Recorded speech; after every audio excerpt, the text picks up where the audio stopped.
No sound in the world can play this. Good evening. Tonight, I can report to the American people and to the world that the United States has conducted an operation that killed Osama Bin Laden, the leader of Al-Qaeda, and a terrorist who's responsible for the murder of thousands of innocent men, women, and children. It was nearly 10 years ago that a bright September day was darkened by the worst attack on the American people in our history. The images of 9/11 are seared into our national memory. Hijacked planes cutting through a cloudless September sky, the Twin Towers collapsing to the ground, black smoke billowing up from the Pentagon, the wreckage of Flight 93 in Shanksville, Pennsylvania, where the actions of heroic citizens saved even more heartbreak and destruction. And yet we know that the worst images are those that were unseen to the world. The empty seat at the dinner table, children who were forced to grow up without their mother or their father, parents who would never know the feeling of their child's embrace, nearly 3,000 citizens taken from us, leaving a gaping hole in our hearts. On September 11th, 2001, in our time of grief, the American people came together. We offered our neighbors a hand, and we offered the wounded our blood. We reaffirmed our ties to each other and our love of community and country. On that day, no matter where we came from, what God we prayed to, or what race or ethnicity we were united as one American family. We were also united in our resolve to protect our nation and to bring those who committed this vicious attack to justice. We quickly learned that the 9/11 attacks were carried out by Al-Qaeda, an organization headed by Osama Bin Laden, which had openly declared war on the United States and was committed to killing innocents in our country and around the globe. And so we went to war against Al-Qaeda to protect our citizens, our friends, and our allies. Over the last 10 years, thanks to the tireless and heroic work of our military and our counterterrorism professionals, we've made great strides in that effort. We've disrupted terrorist attacks and strengthened our homeland defense. In Afghanistan, we removed the Taliban government, which had given Bin Laden and Al-Qaeda safe haven and support. And around the globe, we worked with our friends and allies to capture or kill scores of Al-Qaeda terrorists, including several who were a part of the 9/11 plot. Yet, Osama Bin Laden avoided capture and escaped across the Afghan border into Pakistan. Meanwhile, Al-Qaeda continued to operate from along that border and operate through its affiliates across the world. And so shortly after taking office, I directed Leon Panetta, the director of the CIA, to make the killing or capture of Bin Laden the top priority of our war against Al-Qaeda, even as we continued our broader efforts to disrupt, dismantle, and defeat his network. Then, last August, after years of painstaking work by our intelligence community, I was briefed on a possible lead to Bin Laden. It was far from certain, and it took many months to run this thread to ground.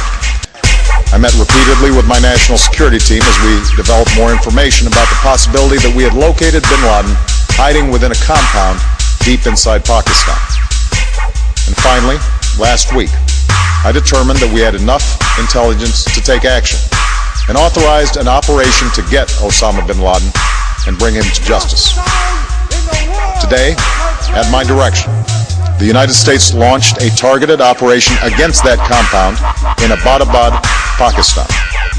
A small team of Americans carried out the operation with extraordinary courage and capability. No Americans were harmed. They took care to avoid civilian casualties. After a firefight, they killed Osama Bin Laden and took custody of his body. For over 2 decades, Bin Laden has been Al-Qaeda's leader and symbol, and has continued to plot attacks against our country and our friends and allies. The death of Bin Laden marks the most significant achievement to date in our nation's effort to defeat Al-Qaeda. Yet his death does not mark the end of our effort. There's no doubt that Al-Qaeda will continue to pursue attacks against us. We must, and we will, remain vigilant at home and abroad. As we do, we must also reaffirm that the United States is not and never will be at war with Islam.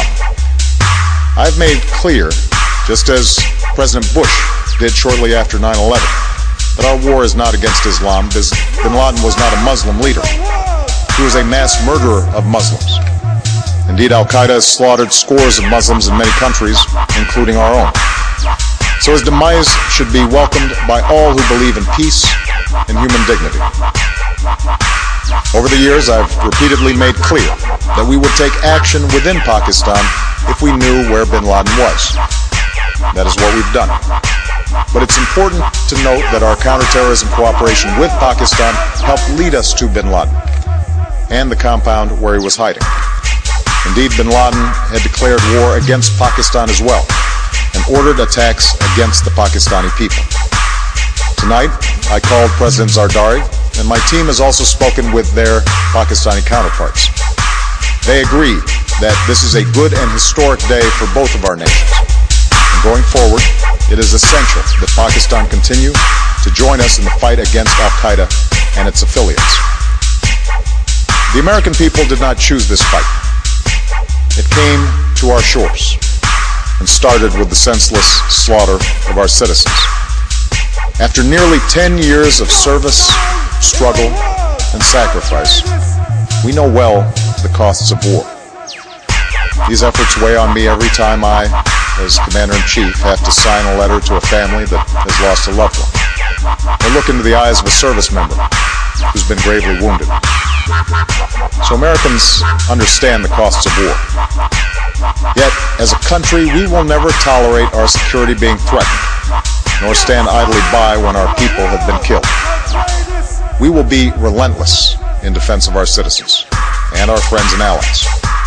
We will be true to the values that make us who we are.